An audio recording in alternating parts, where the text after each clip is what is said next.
పహల్గాం ఉగ్రవాద దాడి వెనుక భద్రతా లోపాలే ప్రధాన కారణమని అన్నారు మంత్రి ఉత్తమ్ కుమార్ రెడ్డి. ఉగ్రమూకలను కఠినంగా శిక్షించాలని డిమాండ్ చేశారు. కలుగల్లో దాక్కున్నా వారిని వదిలిపెట్టేది లేదని అన్నారు. ఇలాంటి ఘటనలు మళ్లీ రిపీట్ అవ్వకుండా పకడ్బందీగా చర్యలు చేపట్టాలని అన్నారు. అయితే నేను 2-3 ఏళ్ళు ఉన్నా అక్కడ పుల్వామాగా, నేను అవంతిపూర్లో ఉన్నా. ఓకే, నేను లే లద్దాఖ్లో ఉన్నా. నేను అప్పుడు భారత వాయుసేన సిహెచ్ఎన్ గ్లేషియర్ ఆపరేషన్ చేసినప్పుడు కూడా నేను భాగస్వామిని.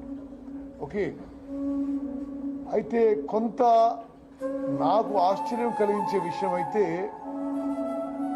అంతమంది పర్యాటకులున్న కేంద్రంలో మరి ఈ విధంగా కొంత ఇంటెలిజెన్స్ ల్యాప్సెస్, కొంత సెక్యూరిటీ ల్యాప్సెస్ జరిగిన మాట మాత్రం ఇది చెప్పక తప్పదు.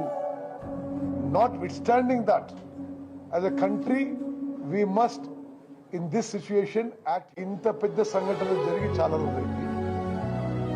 అయితే నేను 2-3 ఏళ్ళు ఉన్నా అక్కడ పుల్వామాగా, నేను అవంతిపూర్లో ఉన్నా. ఓకే, నేను లే లద్దాఖ్లో ఉన్నా. నేను అప్పుడు భారత వాయుసేన సిహెచ్ఎన్ గ్లేషియర్ ఆపరేషన్ చేసినప్పుడు కూడా నేను భాగస్వామిని.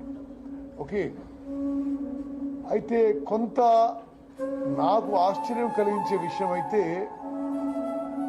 అంతమంది పర్యాటకులున్న కేంద్రంలో మరి ఈ విధంగా కొంత ఇంటెలిజెన్స్ ల్యాప్సెస్, కొంత సెక్యూరిటీ ల్యాప్సెస్ జరిగిన మాట మాత్రం ఇది చెప్పక తప్పదు.